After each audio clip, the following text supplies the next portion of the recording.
الحمد لله والصلاة والسلام على خير خلق الله وعلى آله وأصحابه أجمعين ومن تبعهم بإحسان إلى يوم الدين.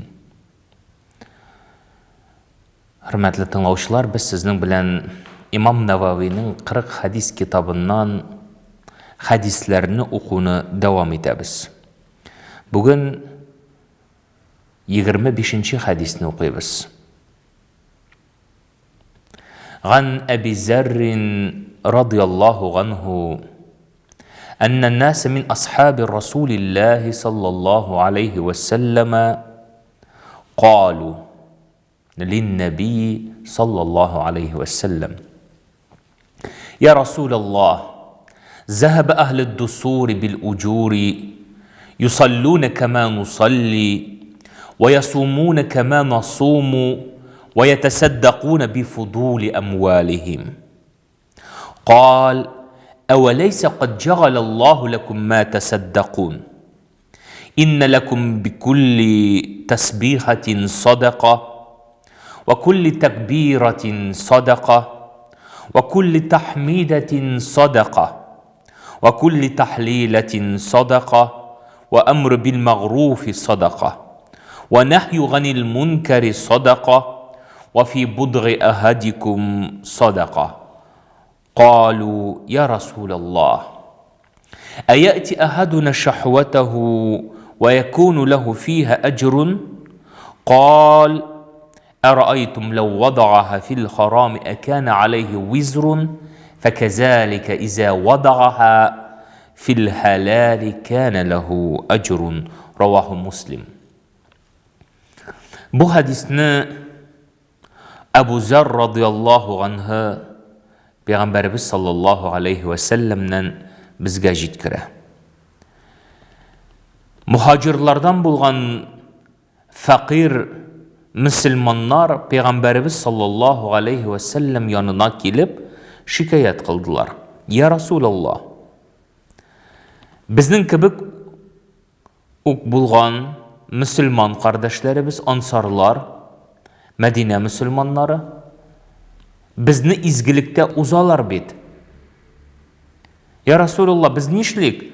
Biz muhacirlar, biz Irak'tan keldik, bizning bütün mallarımız, bütün eybirlerimiz Mekke'de kaldı. Hem biz eli munda tırneklenip kine kelebіз. Mine ko'ramiz, bizning ansarlar, bizning din tuğanlarımız, Medine Müslümanları izgilik kılıda bizni uzalar. Alar bizning gibi namaz okuy, uraza tuta, lakin alarning bar hacetlerinden artkan, yani turmuşta kirek yaraktan artkan malları var, hem alar şundan sadaka biri alalar. Bizning andi malımız bulmaganга biz ul sadakanı biri almayız. Ya Resulullah, bizge ni işlerge deyip etkenden soň Peygamberimiz sallallahu aleyhi ve sellem aytdı. Eveleyse qad ja'alallahu lekum ma tasaddaqun. Allah Teala sizge başka bir köp türlü mümkünçilikler tudurdu ul izgiliklerini kılırga. Mesela her bir sizning Subhanallah dip aytgan so'zingiz, Elhamdülillah dip aytgan so'zingiz, Allahu Ekber dip aytgan so'zingiz, La ilahe illallah dip aytgan so'zingiz, yaxshilikqa undavig'iz, nasharlikdan tiyuvig'iz, Ailegiz bilen, xotinigiz bilen yaxshi muomalada turugiz, bular barisi da sadaqa deydi. Shunda bir sahaba so'radi, ya Rasulullah, agar birimizning shahvati bo'lib, onun xotini bilan birga bo'lsa, onun ishinde ajr bo'lamini deb so'radi. Shunda Peygamberimiz sallallahu aleyhi ve sellem, agar ul shu shahvatin haromga jibergan bo'lsa, anga gunoh bo'lgan bo'lar edimi? Şulay bulgaçtın, eğer ulanı halalga yönelttiken, onun işinde ecir bulur dedi. Bu hadis Müslim jiyintığında kitirile. Ko'ramiz, bu hadis bizning keng qirınlı, zor ahamiyetke iya bulgan hadis. Peygamberimiz sallallahu aleyhi ve sellem bu hadisi bilen İslam dininde sadakanın bari мал гына түгел икәнлеген ачыклык күрсәтә. Ягъни изгелек кылу өчен башка бик күп төрле ысуллар да бар. Һәм ул савабы буенча, әҗре буенча ул шуңа тиң диде. Һәм инде шушы изгелекләрне санап үтте. Ул булсын тәкбир, Аллаһу акбар, яки тасбих, субханаллах, тахмид, ул әлхамдулиллах, тахлил, ла илаха иллаллах, әмрун бил магруф, яхшылыкка өндәү, ва нахю ганил мункар, нашарлыктан тыю. Һәм хуснул муашира заужия, һәм гаиләң белән, хатының белән матур мугамәләдә матур итеп тору. Булар барсы да садака диде. Әйе, ислам динендә изгелек кылуда ярышу ул хупланган гамәл. Чөнки Пәйгамбәрбез саллаллаһу алейхи ва саллям һәр вакытта да сахабаларын бер-берсе белән изгелек кылуда ярышырга чакыра иде. Коръәни Кәримдә Аллаһ субханаһу ва тәгалә Мутаффифин сүрәсенең 26-нчы аятында хәбәр кылды. Ва фи залика фальятанафасил мутанафисун. Дөрестлектә ул җәннәт. Һәм шушы җәннәткә кирергә теләүчеләр бер-берсе белән изгелек кылуда ярышсыннар дип Аллаһ субханаһу ва тәгалә безләргә хәбәр кылды. Әйе, һәр бер кеше, ягъни җәннәткә кирергә омтыла. Һәм менә шушы җәннәткә кирүгә омтылу гына җитми, ә син нәрсә эшлисең шушы җәннәткә кирү өчен? Әйе, бар, әгәр синең малың бар икән, син садакалар бирә аласың, әгәр дә синең малың юк икән, башка төрле мөмкинчелекләр бар бит. Әйтик, мәсәлән, зикрләр, субханаллах, әлхамдулиллах, Аллаһу акбар, булар барысы да һәр берсен әйткән сайын Аллаһ субханаһу ва тәгалә кешегә әҗр савап яза, гөнаһларын сөртергә сәбәпче була. Бу изгелек. Һәм шуның өчен biz bu мәсьәләләрдә ачыклык кертергә тиешбез. Һәм иң беренче мәсьәлә Аллаһ субханаһу ва тәгалә бәндәгә күтәрә алмаган йөкне йөкләмәде. Ягъни, әгәр синең садака бирергә мөмкинчелегең юк икән, димәк Аллаһ Тәгалә сиңа аны тиешлек кылмады. Ничек иттереп закат түләргә мөмкинчелеге юк, ул кешедән ул закат фарызлыгы төшә. Яки хаҗ кылырга мөмкинчелеге юк, аннан хаҗ кылырга фарызлыгы төшә. Шулай ук, ягъни Аллаһ Тәгалә ла юкаллифуллаху нафсан илля вусгаха. Дөрестлектә Аллаһ Тәгалә кешегә күтәрә алган кадәр генә йөкне йөкле дип Аллаһ Тәгалә Бакара сүрәсенең 286-нчы аятында. Ә инде кешенең малы булмаса, ул димәк зикр кыла ала. Ничек иттереп зикр кылырсың? Без әйттек, ул субханаллах, әлхамдулиллах, Аллаһу акбар дип. Пәйгамбәрбез саллаллаһу алейхи ва саллям хадис шәрифендә әйтә түбәндәге сүзләрне. Куллу магруфи садака, ягъни һәр төрле изгелек ул садака диде.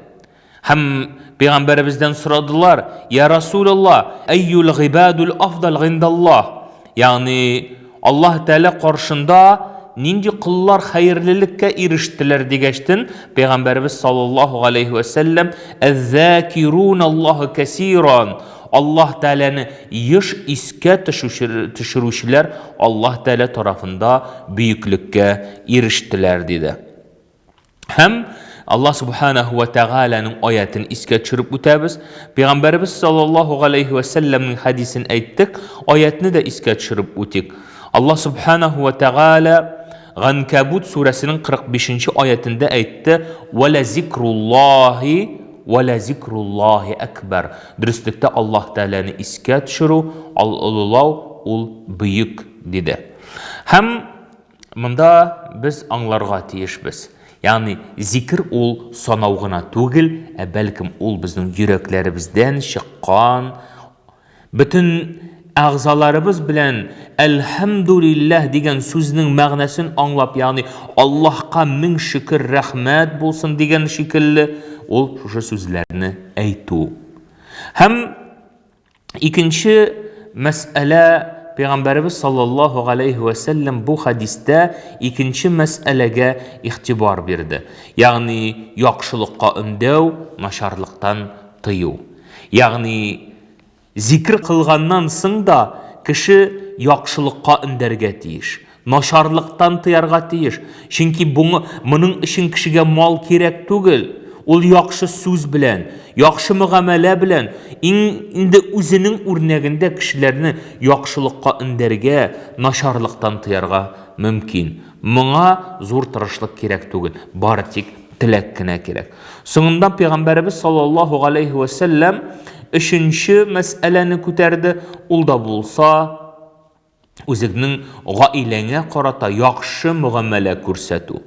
Гаиләңә карата яхшы мөгамәлә күрсәтү. Ягъни кеше гыйбадәт кылырга мөмкин, ураза тутарга мөмкин, намаз укырга мөмкин, ләкин үзенең гаиләсенә карата нашар мөгамәлә кылса, аның намаз укуында да яки башка гыйбадәтләрнең кылуында да аннан файда юк. Чөнки иң беренче кеше үзенең гаиләсенә карата игътибарлы булырга тиеш. Шул сәбәпле Пәйгамбәрбез саллаллаһу алейхи ва саллям әйтте, әгәр мөселман бер тиен акчасын гына да гаиләсе өчен тотса, балаларын ашату өчен тотса, ул аның садакадан китәр диде. Ва нафaqatu ar-rajul ala ahlihi wa zawjatihi wa ghiyalihi sadaqa диде. Ягъни кешенең үзенең әһленә, хатынына, гаиләсенә карата тоткан малы ул аның садакадан китәр дип хәбәр кылды. Шушында инде без аңларга тиешбез. Ягъни кешенең нияте дөрес булу, кешенең нияте чиста булу. Ягъни ул шушының аша, бу гамәлләр аша Аллаһ Тәгаләнең ризалыгына ирешү мөмкинчелеге бар икәнлеген. Инде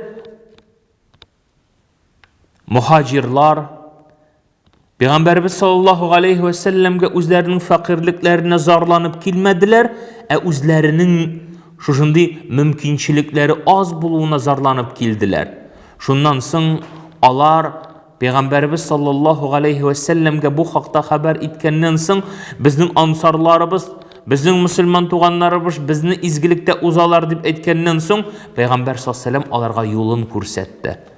Һәм алар бик тырышып, көчләрен биреп бу гамәлләрне кыла башладылар. Аллаһны зикр кылдылар даим. Аллаһны зикр кылдылар, яхшылыкка өндәделәр, нашарлыктан тыйдылар, гаиләләренә карата яхшы мөгамәлә күрсәттеләр. Һәм инде сөенеп, рәхәтләнеп кенә яшәп киткәндә ансарлар, Мәдинә мөселманнары моны күрделәр дә, алар да бу эшләрне эшли башладылар. Шунда мухаҗирлар Пәйгамбәребезгә кабат килделәр. Һәм дә инде хәбәр иттеләр. Я Расулаллаһ, менә син безгә шушындый изгилекләрне әйткән идең. Мухаҗирлар, без мухаҗирларга, без фәкыйрьләргә, без мөселманнарга ансарларны куып тотыр өчен. Ләкин алар да бит кабат хәзер менә синең сүзеңне ишетеп, алар да бу эшне эшли башладылар. Нишлек инде без дип үзләренең зарларын сөйләделәр.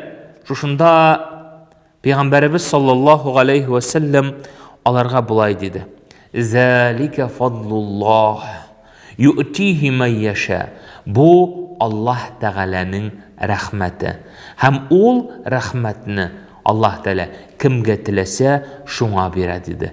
Димәк, бу очракта мин сезгә ярдәм итә алмыйм, ләкин барсы да, бар әйбернең дә хөкеме Аллаһ Тәгаләдән. Сез бит тырыштыгыз, сез бит көчегезне куйдыгыз, һәм сезнең ниятегез чиста иде, иң мөһиме. Сез изгилек кылырга теләдегез, һәм дә инде бу изгилекләрегезне арттырырга теләдегез, ләкин Аллаһ Тәгаләнең рәхмәте киң. Аларга да булыр, һәм сезгә дә булыр, иншааллаһ Тәгалә. Монда күрәбез, сахабалар бер-берсе белән изгилек кылуда ярыштылар. Һәм иң мөһиме, изгилек кылу өчен урын кирәк түгел. Изгилек кылу өчен аңа мал да кирәк түгел. Изгилек кылу өчен бары тик теләк кирәк. Чөнки Пәйгамбәрбез саллаллаһу алейхи ва саллям әйтте, мөселман туганына елмаюы ул садака диде. Елмайық, қарайық, көпме кіші шондай ауыр қияфәттә, yüzләре қараңғы ериләр. Әмма дә ләкин елмайық, бір-бірімізге шушындай яхшы муамәлә күрсәтик, иншаллаһ тәала. Бұлар барсы да Аллаһ тәала қаршында изгілік булып язылыр, һәм дә инде Аллаһның рәхмәтенә ирешүгә сәбәп булсын.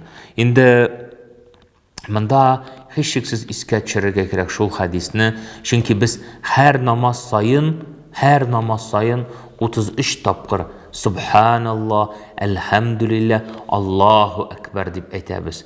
Чөнки менә бу хадискә муафиq буларак без әйтәбез. Пәйгамбәрбез саллаллаһу алейхи ва сәллям әйтте шундый хадисен. Ул Бухари һәм Муслимның җыентыгында китерелә бу хадис. Әлә ухаддисакум би амрин. Сезгә хәбәр биримме шундый гамәл хакында ди. Иза ахастум бихи адрактум ма сабақакум. Әгәр сез аны эшләсәгез, сез үзегездән алдан булучыларны куып тотарсыз. Валам юдрикакум ахадун багдакум. Һәм сезне бер кеше дә сезне куып тотмас, илля мәгәр сезнең кебек эшләүчеләрдән калырга. Ва кунтум хайрун min antum bayna zuhraniya, һәм сез иң хәерле бәндәләрдән булырсыз диде. Һәм сахабалар әйе дип җавап биргәчтен, Пәйгамбәрбез саллаллаһу алейхи ва сәллям тусбихун ва тухаммидун ва тукаббируна хальфа кулли салатин саласан ва саласина диде. Ягъни һәр намаз артыннан 33 тапкыр Субханаллах, Әлхәмдүлилләх, Аллаһу әкбәр дип әйтегез диде.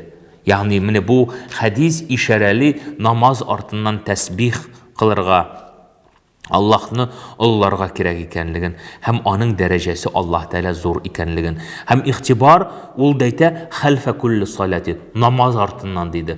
Фарыздан соң димәде, намазны укып бетергәчтен безнең намаз ниндән гыйбарәт? Ул да булса безнең әтик илә намазын алыйк, 4 рәкәгать сөннәт, 4 рәкәгать фарыз һәм 2 рәкәгать сөннәт. Менә шушы намазны укып бетергәч, без намазыбызны тәмамлагачтан Аллаһны зикр итәбез, дуа кылабыз, Аллаһ Тәаләгә тапшырабыз. Инде шуның белән бу дәресебезне тәмам кылабыз. Аллаһ Тәалә сөйләгән сүзләр белән гамәл кылырга насыйп итсен. Вассаламу алейкум ва рахматуллаһи ва баракатуху.